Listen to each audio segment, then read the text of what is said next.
ಉಚ್ಚಾರಗಳೆಲ್ಲ ಹೊಡ್ಕೋತ್ ಬರ್ಬೇಕು. ಹೌದಲ್ಲ? ಸುಮ್ಮ ಆ ಎಮ್ಮಿ ಗೂಟ ಕಟ್ಟಿರ್ತಾವ ಒದರ್ತಿರ್ತಾವ. ಇಲ್ಲ, ಅವ್ರು ಹಿಂದೆ ಯಾರು ಆಡ್ತಾರ ಮುಂದೆ ಯಾರು ಆಡ್ತಾರ ಒಂದು ಗೊತ್ತೇ ಆಗಲ್ಲ.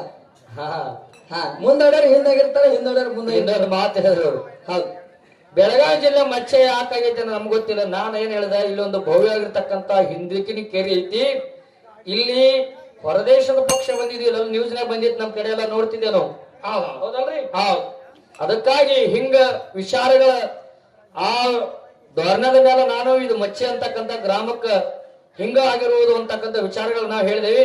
ಖರೆ ಮಚ್ಚಕ್ಕೆ ಇನ್ನೊಂದು ಹೆಸರು ಬರ್ಬೇಕು, ಇನ್ನೊಂದು ಕಾರಣ. ಆಗಿನ ಕಾರಣದಾಗ ಈ ಮಚ್ಚೆ ಗ್ರಾಮದಲ್ಲಿ ಕಾರವಾರದಿಂದ ಎತ್ತಿನ ಗಾಡಿ ಓಡ್ಕೊಂಡು ಮೇನಗಳ ತಂದು ಮಾರುವಂತ ಮಾರುಕಟ್ಟೆ ಇದಕ್ಕೆ ಮಚ್ಚೆ ಅಂತೇಳಿ ಹಿಂಗೊಂದು ಹೆಸರು ಇರ್ತವ.